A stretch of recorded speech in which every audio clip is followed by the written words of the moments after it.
नमस्कार दोस्तों, मेरा नाम अनिल सोलंकी है। मेरे यूट्यूब मंच लाउड जाट वॉइस में आप सबका स्वागत है। दोस्तों, कल मैंने सोशल मीडिया पर बहुत ही हैरान करने वाली बात देखी। कुछ लोगों ने ऐसे वीडियो पोस्ट किए जिन पर देखकर, जिनको सुनकर यकीन करना मुश्किल था कि लोगों की सोच ऐसी भी हो सकती है। और खुद मेरे जो पिछला जो मेरा वीडियो है उसके अंदर भी ऐसे कमेंट लोगों ने किए।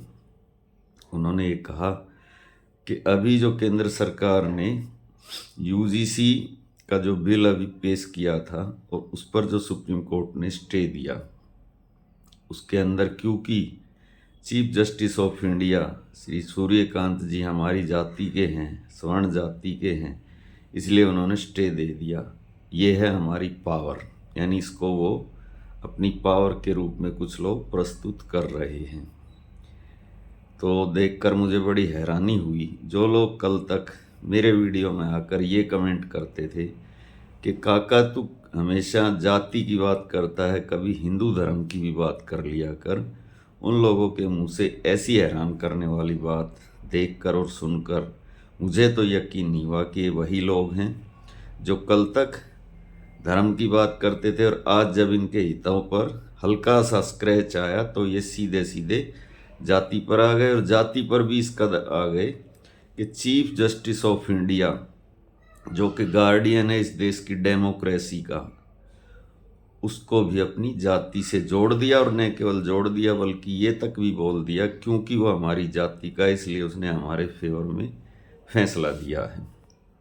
तो एक बात मैं सोचने को मजबूर हुआ, और हर आदमी को, चाहे आप अगड़े हो, चाहे आप पिछड़े हो, चाहे आप किसी और तीसरे चौथे वर्ग से ताल्लुक़ रखते हो, आप सबको भी ये बात सोचनी चाहिए कि पिछले 11-12 साल से हमारे देश के अंदर जो हिंदुत्व की बात की जाती थी और ये कहा जाता था कि नरेंद्र मोदी जी की सरकार ने इस देश के अंदर हिंदू प्राइड को लौटाया है, पूरी दुनिया के अंदर हिंदू प्राइड को स्थापित किया है, तो बहुत अच्छी बात थी, सुनने में बहुत ही अच्छी बात लगती थी। लेकिन उसके अंदर एक जो बुरी बात थी वो ये थी कि जो आदमी जरा सा भी भारतीय जनता पार्टी की विचारधारा से प्रभावित नहीं होता था, जो उनकी विचारधारा को नहीं मानता था, उसको तुरंत देशद्रोही और गद्दार साबित कर दिया जाता था।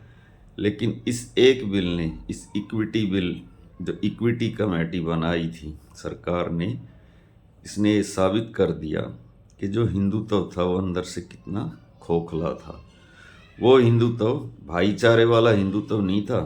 उस हिंदुत्व में 1% भी ये पुट नहीं था कि हिंदू धर्म की सारी जातियों को किस प्रकार से बराबर किया जाए, किस प्रकार से इक्वल किया जाए, हिंदू धर्म में जो ऊंच और नीच का भेदभाव उसको कैसे ख़त्म किया जाए, तथा हिंदू धर्म के अंदर जो जातियाँ जातीय दंभ में जीती हैं, उनके अंदर अपर क्लास मेंटालिटी है, वो कैसे अपने इस दंभ को छोड़ें, तथा उन जातियों को जिनको शूद्र कहा जाता है वो कैसे अपना भाई माने, ये भावना उसमें बिल्कुल भी नहीं थी। तथा भारतीय जनता पार्टी की जो प्रयोगशाला है, जहाँ पर हिंदू तैयार किए जाते हैं, आरएसएस की जहाँ शाखाएं लगती हैं, उनके अंदर भी ये शिक्षा स्वयं सेवकों को शायद नहीं दी जाती। अगर दी जाती तो आज ये नौबत नहीं आती जो नौबत आई है। जिस ढंग से लोगों ने इस बिल के प्रोड्यूस होते ही सरकार को गाली गलौच दी हैं, प्रधानमंत्री जी जिनको वो कल तक विष्णु का अवतार और भगवान मानते थे, अचानक उनकी जाति लिखने लगे सोशल मीडिया पर और जाति लिखकर गाली गलौच की भाषा इस्तेमाल करने लगे। तो मुझे तो ऐसा लगता है दोस्तों कि ये जो हिंदू एकता थी ये अब्दुल की चूड़ी टाइट करने तक सीमित थी। जब तक बीजेपी की सरकार अब्दुल की चूड़ी टाइट करती रही, जब तक हिंदू एकता बनी रही, और जैसे ही इक्वलिटी की बात आई, हिंदू एकता का सिराजा भी बिखरने लगा। ये सब आपने देखा। नंगा सच है, कोई इसको माने या कोई इसको ना माने, लेकिन यही हुआ है, यही सच है। और आप सब ने देखा है कि किस प्रकार से हमारे देश के अंदर जातिवाद के अंदर भी जातिवाद है, किस प्रकार से हमारे देश के माघ मेले के स्नान में शंकराचार्य से उनके शंकराचार्य होने का सबूत मांगा गया और अब शंकराचार्य मुख्यमंत्री से उनके हिंदू होने का सबूत मांग रहे हैं। यानी हिंदू धर्म के अंदर का गृह युद्ध है, जिसके अंदर ठाकुर बनाम ब्राह्मण भी है और अगड़ा बनाम पिछड़ा भी है। ये सब कुछ हम होते हुए देख रहे हैं। अब मैं कुछ बात को दूसरी तरफ ले जाना चाहता हूँ। मैं अपनी जाति के लोगों से, जाट जाति के लोगों से एक बात कहना चाहता हूँ कि इस सरकार के अंदर आप लोगों ने कई आंदोलन किए। अपने हकों के लिए आंदोलन करना अच्छी परंपरा होती है, स्वस्थ परंपरा होती है। डेमोक्रेसी के अंदर आंदोलन होने ही चाहिए, क्योंकि राम मनोहर लोहिया, जयप्रकाश नारायण, जो बहुत बड़े समाजवादी चिंतक थे, वो ये बात कहते थे कि जब सड़कें सूनी हो जाती है तो संसद आवारा हो जाती है, यानी सरकार निरंकुश हो जाती है। इसलिए सरकार पर लगाम कसना बहुत ज़रूरी है। उसके लिए हमको डेमोक्रेटिक राइट मिला है आंदोलन करने का।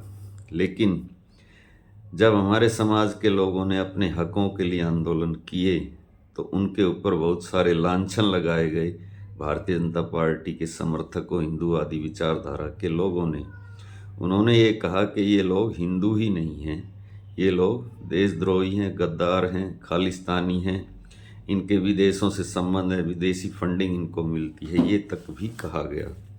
और सबसे ज़्यादा हैरानी और परेशानी वाली बात मैंने तब देखी जब पिछले ओलंपिक के अंदर विनेश फोगाट ओलंपिक में गई। वहाँ पर वो ओलंपिक के फाइनल के अंदर पहुँच गई थी और एक मेडल भारत का तकरीबन पक्का हो गया था, गोल्ड मेडल। यानी भारत में ऐसा पहली बार होता जब एक महिला कुश्ती के अंदर गोल्ड मेडल जीत कर लाती।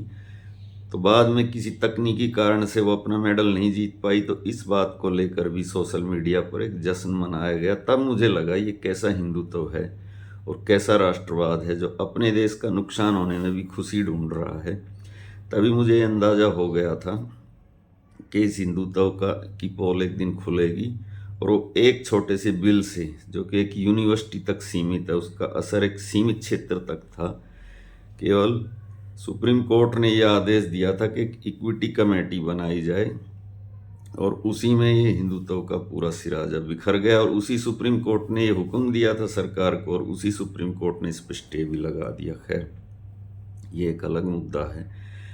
तो मैं ये कहना चाहता हूँ अपने समाज के लोगों से कि अगर आप लोगों को ये जो विचारधारा है जो आज हमारे देश पर शासन कर रही है, ये देशद्रोही और गद्दार बताती है, तो आप लोगों को इनकी बातों को सुनकर विचलित नहीं होना चाहिए, क्योंकि हमारा जो इतिहास है वो किसी से छुपा नहीं है। इस देश को, इस धर्म को, इस संस्कृति को बचाने के लिए हम लोगों ने बहुत कुर्बानियाँ दी हैं। इस हिंदू धर्म को बचाने के लिए जो सबसे पहला और सबसे बड़ा बलिदान हुआ था 1 जनवरी 1670 को, वो गोकुला जाट का हुआ था, जिसने औरंगजेब के सामने सरेंडर करने से मना कर दिया था और केशवनाथ मंदिर को, यानी भगवान श्री कृष्ण जन्मभूमि को बचाने के लिए उसने सशस्त्र विद्रोह किया था औरंगजेब के खिलाफ। और उसका एक एक अंग औरंगजेब ने कटवाया था। उसके 10-15 साल के बाद राजा राम जाट का बलिदान हुआ, उसके बाद चूड़ामन जाट का बलिदान हुआ, फिर महाराजा सूरजमल और महाराजा जवाहर सिंह। तो ये अपने धर्म को बचाने के लिए हमारे बलिदानों की एक पूरी श्रृंखला है। हरियाणा के अंदर जो हरफूल जाट जुलानी का, उससे बड़ा कोई गोरक्षक नहीं हुआ जिसको 30-35 साल की उम्र में फिरोजपुर जेल में अंग्रेज़ों ने फांसी दे दी थी, क्योंकि उसने सैकड़ों की संख्या में हत्थे तोड़े थे, गौओं को कसाईयों के चंगुल से आज़ाद करवाया था। राजस्थान के अंदर लोक देवता वीर तेजाजी, जो कि जाट जाति में पैदा हुए थे, उनसे बड़ा कोई गोरक्षक नहीं हुआ। ये धर्म को बचाने की बात हुई। और जहाँ तक देश की बात है, देश के लिए भी हमारे बलिदानों की एक पूरी श्रृंखला है। 1857 की क्रांति में जो बल्लभगढ़ के राजा हैं नाहर सिंह, उनका 35 साल की उम्र में बलिदान हुआ था। लाल किले के सामने उनको फांसी दी गई थी। इसके अलावा सरदार भगत सिंह संधू को 1931 में 23 साल की उम्र में फांसी दी गई थी, तथा राजा महेंद्र प्रताप जो हाथरस के राजा थे, ठेनवा गोत्र के, सेकेंड वर्ल्ड वार के समय उन्होंने अपनी आज़ाद हिंद फौज बनाकर अंग्रेज़ों के साथ युद्ध किया था और ज़िंदगी भर वो निर्वासित जीवन जीते रहे। तो पूरी एक श्रृंखला है, चाहे देश को बचाने की बात हो, चाहे धर्म को बचाने की बात हो। तो हमारा इतिहास, हमें किसी से सर्टिफिकेट लेने की ज़रूरत नहीं है। अगर ये लोग हमको देशद्रोही या गद्दार कहते हैं सरकार के खिलाफ बोलने पर, तो आप लोगों को एक विचारधारा का विरोध करना है। कुछ लोग इसके रिएक्शन में पूरे धर्म पर उंगली उठा देते हैं। दोस्तों, ये अच्छी बात नहीं है। कहते हैं कि माँ की अपने धर्म को पे उंगली उठाने का मतलब होता है अपनी माँ की कोख पर उंगली उठाना। हम इस धर्म के अंदर पैदा हुए हैं, इस धर्म पे पैदा होने पे हमको गर्व होना चाहिए। ना भारतीय जनता पार्टी की जो विचारधारा है, आरएसएस की जो विचारधारा है, वो धर्म की ठेकेदार है, और ना ही भाजपा आरएसएस देश है। देश बहुत विशाल है, इस देश के अंदर बहुत सारी विचारधाराएं हैं। इस देश के अंदर, इस हिंदू धर्म के अंदर शैव भी हैं, वैष्णव भी हैं, आर्य समाजी भी हैं, आस्तिक भी हैं, नास्तिक भी हैं, इसमें समाजवादी भी हैं, इसमें अम्बेडकरवादी भी हैं, इसमें वामपंथी भी हैं। सब तरह के लोग हैं और सभी लोग हिंदू हैं। कोई किसी से कम हिंदू नहीं है। कोई किसी विचारधारा को, राजनीतिक विचारधारा को मानता है, कोई किसी राजनीतिक विचारधारा को मानता है। सबका आप अपना सोचना हो सकता है, लेकिन कोई किसी से कम हिंदू नहीं है। इसी के साथ मैं आपका भाई अनिल सोलंकी आज का वीडियो यहीं पे समाप्त करता हूँ। वीडियो कैसा लगा साथियों, कमेंट करके बताएं। अच्छा लगा तो अपने ग्रुप में शेयर करें, लाइक करें, कमेंट करें। मिलते हैं अगले वीडियो में। आपका दिन शुभ हो। धन्यवाद भाइयों।